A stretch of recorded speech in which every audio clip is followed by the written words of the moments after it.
Imagine waking up in the morning feeling genuinely unsettled, not because everything is wrong, but because something feels small.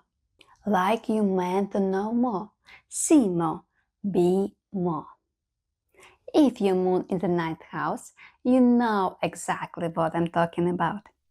And if, like me, you are on the journey of learning astrology, stay with me because today we are going deep into what this placement really means in both Vedic and Western astrology, not in abstract astrology language, but in real, everyday texture of your life.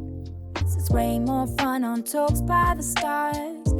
Welcome back to Talk by the Stars. I'm Mariana. This video is part of our complete Moon through the Houses series.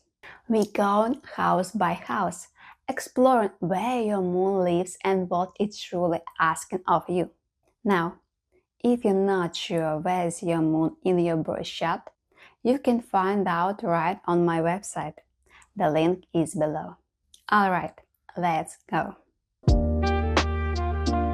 In Western astrology, the moon in the ninth house is one of those placements that makes person genuinely hungry for meaning, not just information.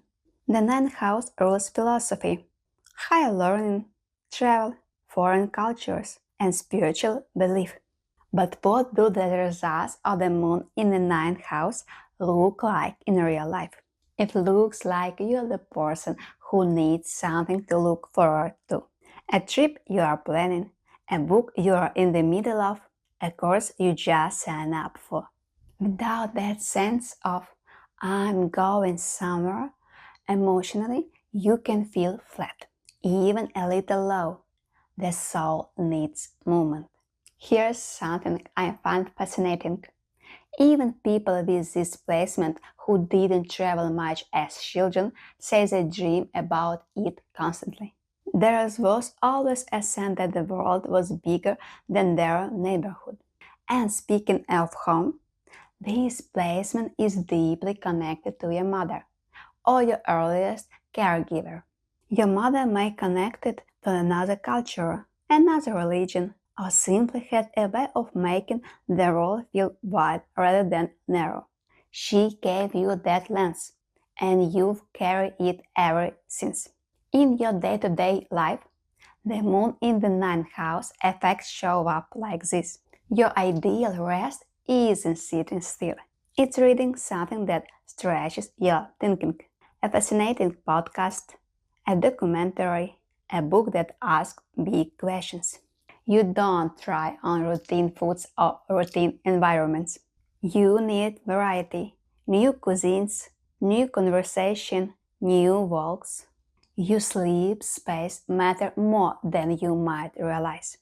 You need air, open windows, a light blanket, an uncluttered room. Closed-in spaces feel emotionally heavy. And emotionally, you heal near water, especially large bodies of water, oceans, lakes. There's something about vastness that calms the moon in the ninth house soul.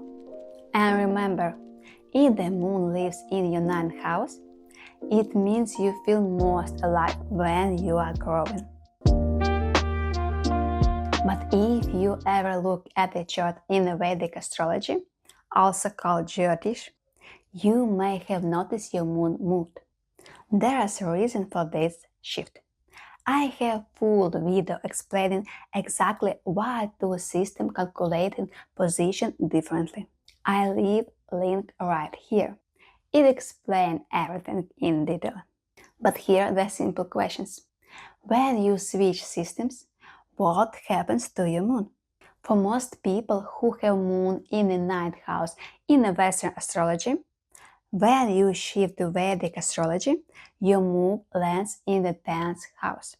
It means your inner peace, your ability to feel okay, is directly connected to where your work feels meaningful. Not just, I have a job, but does what I do in the world reflects who I am? People with the moon in the 10th house in Vedic astrology often carry these quiet internal questions. Am I useful? Am I seen? Does what I do matter?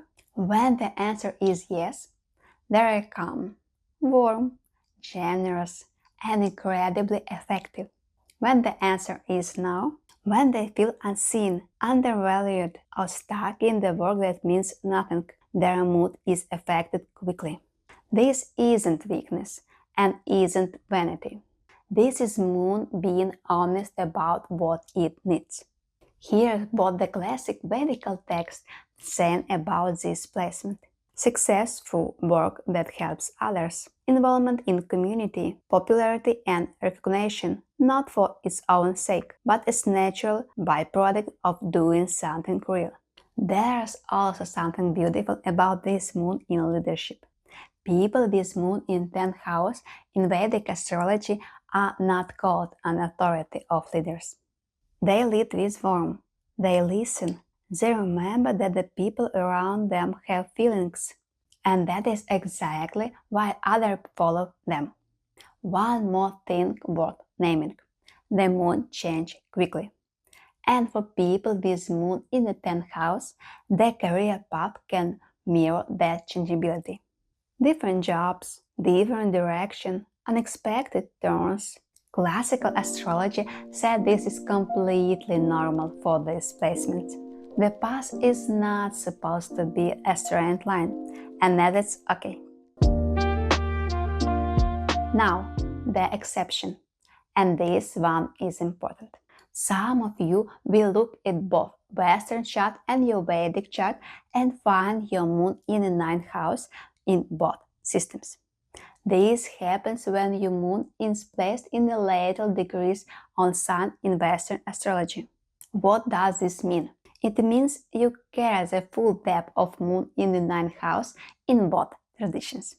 The Western themes, hunger for meaning, emotional healing through expansion, and learning are present.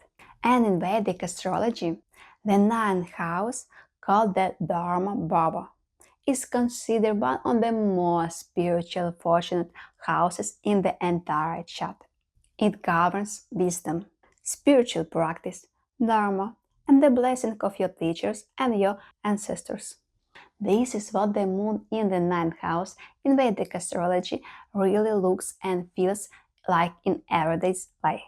Even a simple trip can completely shift their mood. Changing the environment doesn't just relax for them, it touches something deep inside. Many people with this placement notice that feel calmer, happier, even physically lighter when they're somewhere new. There is usually a close and caring connection with their mother, and very often they feel a natural need to support, protect, or give back to her.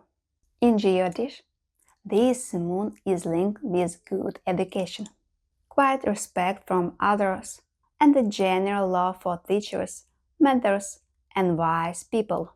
They are naturally drawn to learning from those who have experience and depth. Life often seems to guide them at the right time, getting an opportunity to travel, or finding emotional peace through faith, spirituality, or meaningful knowledge. Now, about remedies for the moon in the 9th house in the Vedic tradition, because I know many of you looking for something practical. Here's a few simple but powerful practices. Read regularly, especially spiritual texts, philosophy, or anything that expands your mind and worldview. Stay connected to the mentor or teacher. This placement truly grows when you guiding for the someone wiser. This is a soul that came here to understand, to see, to share wisdom, and that it's not a small thing.